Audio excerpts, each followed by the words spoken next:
Terima kasih Anda masih bersama kami pemirsa.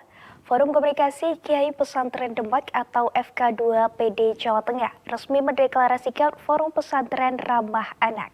Deklarasi ini digelar di Pondok Pesantren Miftahul Ulum Jogoloyo, Kecamatan Wonosalam, Kabupaten Demak, sebagai bentuk respon atas ramainya kasus oknum kiai yang mencoreng nama baik pendidikan berbasis keagamaan. Langkah ini diambil sebagai bentuk komitmen bersama para kiai dan pengasuh pondok pesantren dalam menciptakan lingkungan pendidikan yang aman, nyaman, dan bebas dari segala bentuk kekerasan bagi para santri. Ketua DPRD Demak, Zainul Fatah, menjelaskan deklarasi ini lahir dari keprihatinan mendalam atas berbagai kasus hukum dan moral yang menjerat nama pesantren di sejumlah daerah akhir-akhir ini. Ketua DPRD Demak, Zainul Fatah, mengingatkan pihaknya bersama para masyayikh dan pengasuh pesantren mendeklarasikan suruh moral ini agar perilaku menyimpang yang melanggar norma agama dan hukum tidak terjadi di lingkungan pesantren. Zainul menegaskan tindakan kekerasan maupun penyimpangan yang dilakukan oleh oknum tertentu sama sekali tidak mencerminkan wajah pesantren maupun ulama yang sesungguhnya. Menurutnya, publik tidak boleh menggeneralisasi institusi pesantren akibat ulah segelintir oknum. Ia menegaskan kejadian di Pati dan beberapa daerah bukan perilaku ulama, tetapi orang yang berkedok sebagai ulama, serta bukan pesantren melainkan bangunan yang berkedok pesantren. Yang telah menimpa di daerah-daerah lain yang menimpa pesantren itu cukup tamparan buat kami.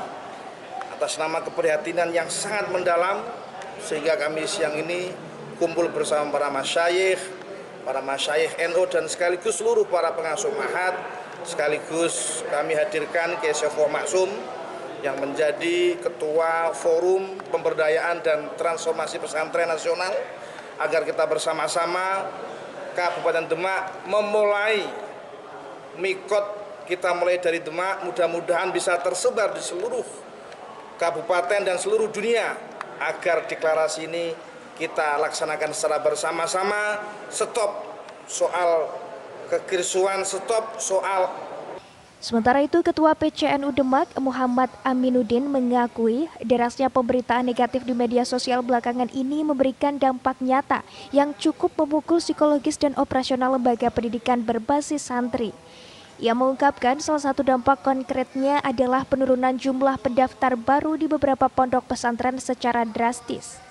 Menurut Aminuddin, kasus-kasus pelanggaran tersebut sebenarnya hanya terjadi di sebagian kecil dari total jumlah pesantren yang ada. Namun, karena arus informasi di media sosial begitu masif, citra seluruh pesantren ikut terseret negatif. Segera turun ke pesantren-pesantren untuk mengedukasi anak-anak, khususnya juga kepada pengelola pesantren itu sendiri, bagaimana pesantren itu dikelola dengan baik, yang ramah, sehingga tidak muncul, tidak terjadi hal-hal yang tidak kita inginkan. Dampak dari berita yang ada sangat menyedihkan sekali untuk pesantren. Tadi saya sampaikan ada pesantren itu dalam waktu yang sama santri yang masuk 800 karena banyak masalah yang diangkat di medsos itu cuma 300, bayangkan. Itu karena dampak dari pesantren, dari komunikasi yang hanya sepihak lah, saya katakan sepihak. Dan berdasarkan data per April 2026, Kabupaten Demak memiliki potensi pendidikan keagamaan yang besar dengan total 205 pondok pesantren dan menampung sebanyak 26.368 santri. Melalui gerakan ini, para tokoh agama dan masyarakat berharap seluruh pihak dapat bersinergi menjaga keselamatan fisik serta mental generasi muda penerus bangsa. Heru Wibawa, Semarang TV.